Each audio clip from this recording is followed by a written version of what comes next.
तर महाराष्ट्रात महाविकास आघाडीचं भवितव्य काय असेल, काय सांगतो एक्झिट पोल, बघूयात. महाविकास आघाडीच्या 25 जागांपैकी ठाकरे गटाला सर्वाधिक 14 जागा, काँग्रेसला 5 जागा तर शरद पवार गटाला 6 जागा मिळण्याची शक्यता. बारामतीत शरद पवार गटाच्या सुप्रिया सुळे आघाडीवर TV9 पोलस्टारच्या एक्झिट पोलनुसार बारामतीत अजित पवारांना धक्का बसण्याची शक्यता. TV9 पोलस्टारच्या एक्झिट पोलनुसार नगरमध्ये राष्ट्रवादी पवार गटाचे निलेश लंके आघाडीवर, भाजपचे सुजय विखे पिछाडीवर.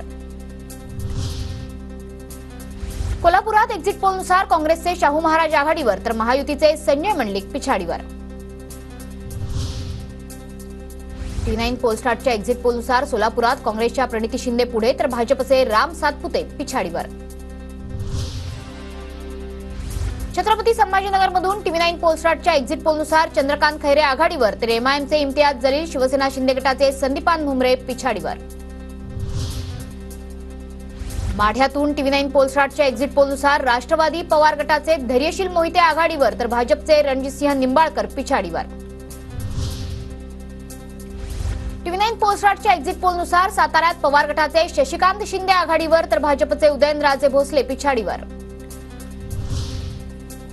TV9 पोलस्टारच्या एक्झिट पोलनुसार चंद्रपुरात काँग्रेसच्या प्रतिभा धानोरकर आघाडीवर तर भाजपचे उमेदवार सुधीर मुनगंटीवार पिछाडीवर.